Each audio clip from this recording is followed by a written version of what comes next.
2008 കാലഘട്ടം എപ്പോഴും അങ്ങനെയാണ് സംസാരിക്കാറ്. 2 വർഷം ചേർത്ത് വെച്ചാണ് എപ്പോഴും സംസാരിക്കുള്ളൂ. ഇപ്പൊ ഒരിടത്ത് എന്ന് പറഞ്ഞ ടാസ്കില് രേണു പറഞ്ഞൊരു കഥയാണിത്. അത് രേണു പഠനത്തെക്കുറിച്ച് പറയാണ്. 2008-2009 കാലഘട്ടത്തിൽ നഴ്സിംഗ് പഠിച്ചു എന്നാണ് പറയുന്നത്. ജനന സമയം ഇത് തന്നെയാട്ടോ പറഞ്ഞത്. 92-93 കാലഘട്ടത്തിൽ ജനിച്ച ആളാണ് ഞാനെന്നാണ് പറയുന്നത്. അങ്ങനെ കണക്ക് നോക്കുകയാണെങ്കിൽ 17ാമത്തെ വയസ്സിൽ നഴ്സിംഗിന് ചേർന്നു രേണു.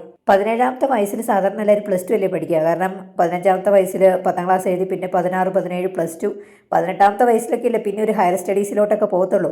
2008 നഴ്സിംഗ് പഠനം തുടങ്ങിയെങ്കിൽ 17ാമത്തെ വയസ്സിൽ നഴ്സിംഗ് ആരംഭിച്ചു. അതെന്തേലും ആവട്ടെ. അങ്ങനെ 1.5 വർഷത്തോളം രേണു സുധി നഴ്സിംഗ് പഠിച്ചു. അങ്ങനെ 1.5 വർഷം കഴിഞ്ഞപ്പോൾ ഡ്യൂട്ടിയൊക്കെ ആരംഭിച്ചു. അതായത് ഹോസ്പിറ്റലിൽ ഡ്യൂട്ടിക്ക് പോകണം.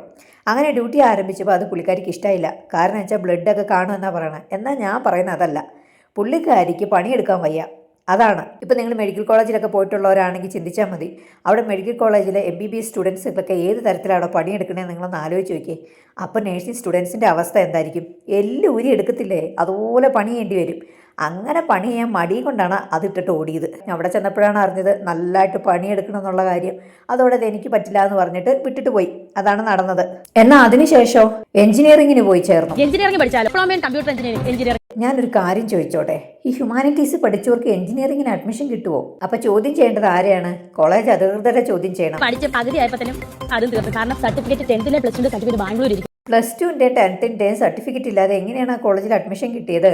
അങ്ങനെ പകുതി വരെ പഠിക്കത്തക്ക രീതിയിൽ ആ ക്ലാസ്സിൽ അങ്ങനെ ഇരിക്കാൻ പറ്റി രേണു സുധീന്. അപ്പോൾ അഡ്മിഷൻ എടുക്കുമ്പോൾ 10th +2 ഇത് അടിസ്ഥാനപരമായുള്ള വിദ്യാഭ്യാസ യോഗ്യതയായിട്ട് വെക്കണ്ടേ? ഹയർ സ്റ്റഡീസിനൊക്കെ അങ്ങനെയല്ലേ? രേണുവിന് മാത്രം ഡയറക്റ്റ് അഡ്മിഷൻ കൊടുത്തു. ഇതിപ്പോൾ ഒരു സിനിമയെ പറഞ്ഞ പോലെയായി. കോളേജിൽ പോകണമെങ്കിൽ +2 പാസ്സാവണം, +2 പാസ്സാണെങ്കിൽ 10th പാസ്സാവണം എന്ന് പറഞ്ഞ പോലത്തെ അവസ്ഥയായി. രേണുവിൻ്റെ ഈ കഥ കേട്ടപ്പോഴൊക്കെ എനിക്ക് ഓർമ്മ വരുന്നത് മിഥുന കേട്ടോ. സീസൺ 5 പൂക്കട്ടെ കാവടി ഇതുപോലെ കഥ മെനഞ്ഞത്. അങ്ങനെ സർട്ടിഫിക്കറ്റ് ഇല്ലാത്തത് കാരണം ആ കോളേജ് പഠനവും തീർന്നു. വീട്ടിൽ തിരിച്ചു വന്നു. അപ്പൻ്റെ ഒരു ഇഷ്ടം പോലെ കാശാണല്ലോ. അതുകൊണ്ട് പിന്നെ അപ്പൻ ചോദിച്ചു, പൊന്നു മോനെ നിനക്ക് എന്താ പഠിക്കേണ്ടതെന്ന് ചോദിച്ചപ്പോൾ അപ്പച്ചനോട് പറഞ്ഞു, എൻ്റെ പൊന്നു പപ്പ എനിക്ക് ഏവിയേഷനാണ് പഠിക്കേണ്ടത്, അതെൻ്റെ സ്വപ്നമാണെന്ന് പറഞ്ഞു. ഞാൻ ഇനി ഏവിയേഷൻ പഠിക്കും, ഏവിയേഷൻ. അങ്ങനെ ഏവിയേഷന് പോയി ചേർന്നു. അപ്പോഴും ഓർക്കണം, നഴ്സിംഗ് കോളേജിൽ ഇരിക്കുകയാണ്. 10th +2 certificate. അപ്പോൾ 10th +2 സർട്ടിഫിക്കറ്റ് ഇല്ലാതെയാണോ ഏവിയേഷന് പോയി ചേർന്നേ? അവിടെ ആരാണ് അഡ്മിഷൻ തന്നേ? അപ്പോൾ അത് അവിടുത്തെ മാനേജ്മെന്റിനെ ചോദ്യം ചെയ്യണ്ടേ? രേണു സുധീനെ എങ്ങനെയാണ് 10ാം ക്ലാസ്സിൻ്റെയും +2 സർട്ടിഫിക്കറ്റ് ഇല്ലാതെ അഡ്മിഷൻ കൊടുത്തത്? അവിടെ ഏവിയേഷൻ പഠനം പൂർത്തിയാക്കി. ലോകത്തിലെ ആദ്യത്തെ വ്യക്തിയാണ് രേണു സുധി 10th +2 സർട്ടിഫിക്കറ്റ് ഇല്ലാതെ കോളേജുകളിൽ അഡ്മിഷൻ കിട്ടുക എന്ന് പറയുന്നത്.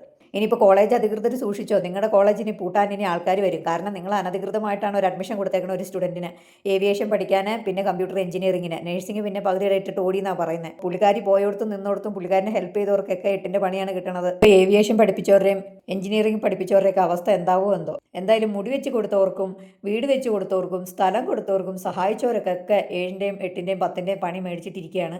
ഇനിയിപ്പം പഠിപ്പിച്ച കോളേജുകാരും കൂടെ രംഗത്തേക്ക് വരാനേ ഉള്ളൂ. അതുകൂടെ വന്നു കഴിഞ്ഞാൽ പൂർത്തിയായി. നിങ്ങളുടെ അഭിപ്രായങ്ങളും നിർദ്ദേശങ്ങളും കമൻറ്റ് രൂപേണ അറിയിക്കും. മറ്റൊരു വീഡിയോയിൽ ഉടനെ കാണാം.